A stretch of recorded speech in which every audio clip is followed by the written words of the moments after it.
In this video, I'll discuss a few signs I noticed which made me think the Great War is not over.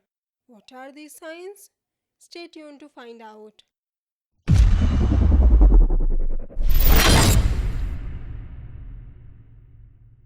Hello everyone! Welcome to Ultimate Book Maniacs, your one-stop for book and TV series reviews. I post episode reviews, top 10 and theory videos. So make sure to subscribe this channel, and if you wanna make sure you never miss a video, click the bell icon to turn on notifications. In my Night King's Master Plan Explained video, I talked about the possibility of the Great War not being over yet, and in this episode, I noticed a few signs which still suggest that it's possible they are not gone. Of course, I could be wrong about this. Since my episode 4 review was getting too long, I decided to post it in two parts. I'll discuss Varys' real motives, Sansa's strategy, Dany's fate and Cersei's plan, etc. in the second part of this review. Anyways, let's take a look at what these signs are. First, in the intro, the ice spreading from the wall to Winterfell has stopped at Winterfell. But did you notice the ice hasn't melted yet? The ice was showing the advancement of the White Walkers, right? If all the White Walkers are gone, shouldn't the ice have melted or something? Also, we see the woods surrounding Winterfell. I feel like something important might happen here. What do you think? Do you think it can be important somehow? By the way, you can see the funeral pyres in front of Winterfell where they all burned their dead. Sansa gives Jon her Stark pin, honoring him as a Stark. The intro also shows that parts of Winterfell are broken now. The rest of the intro was the same, with the scorpions, etc. Second, Davos and Tyrion discuss the Lord of Light and about how they played his game and won his war, and still he showed no signs or blessings to them. They wonder what his motives are. This question hasn't been answered yet, so why would they mention this if his storyline was finished? And when Tyrion says, "We may have defeated them," I got the whole "the crypts are the safest place" vibe here. Did you get that vibe too? Third, R'hllor brought Lord Beric back as a fire wight because he had a purpose for him, and according to Beric, he kept the Hound alive because he had a purpose for him too. Together, they helped Jon bring a wight back and saved Arya's life, who then killed the Night King. And when that purpose was served, Lord Beric died. Melisandre also let herself die because she thought her purpose was served, and maybe it was. But there is another fire wight who is still alive, which means his purpose is not served yet.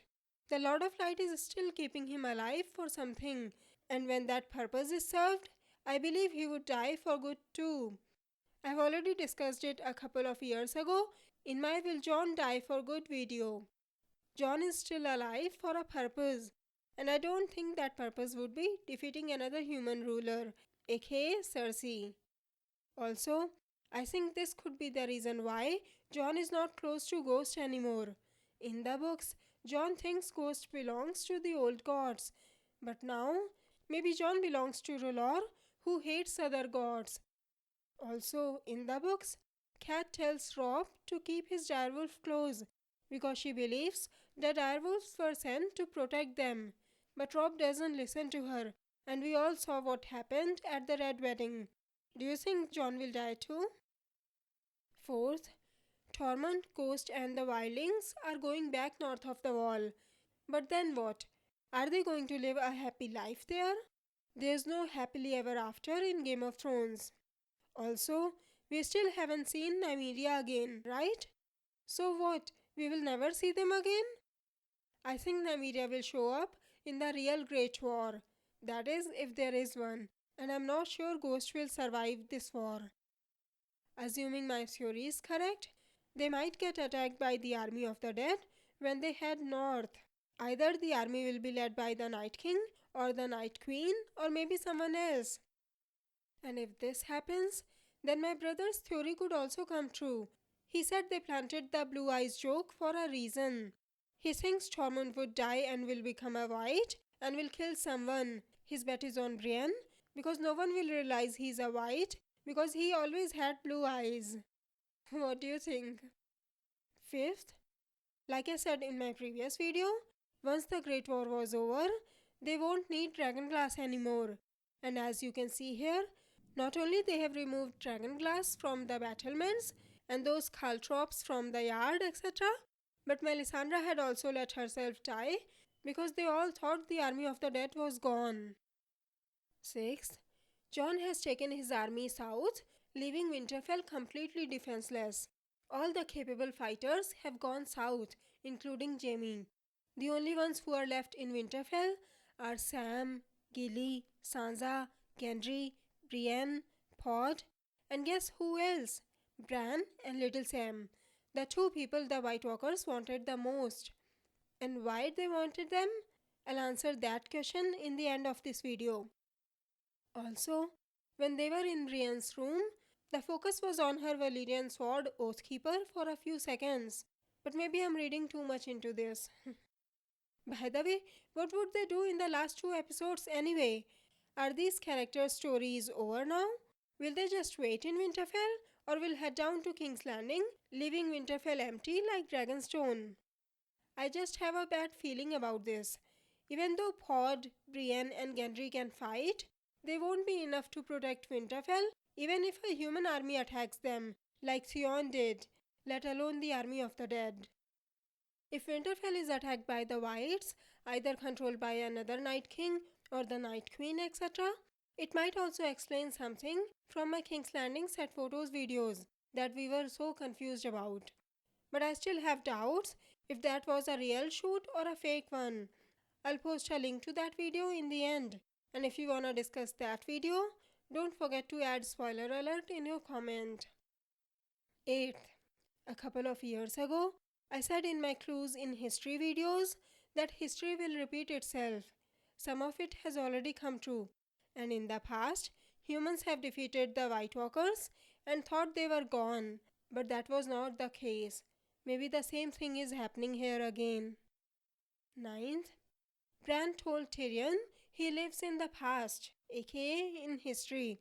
I believe this line is important. How? I'll explain it in the end of this video.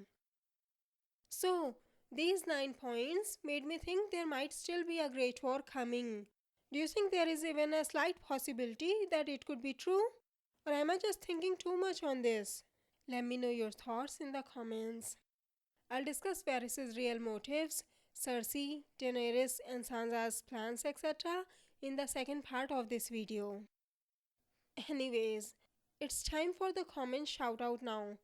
Today's comment shoutout goes to Siraj Ahmed, who asked, "What about Bran is the Night King's theory?"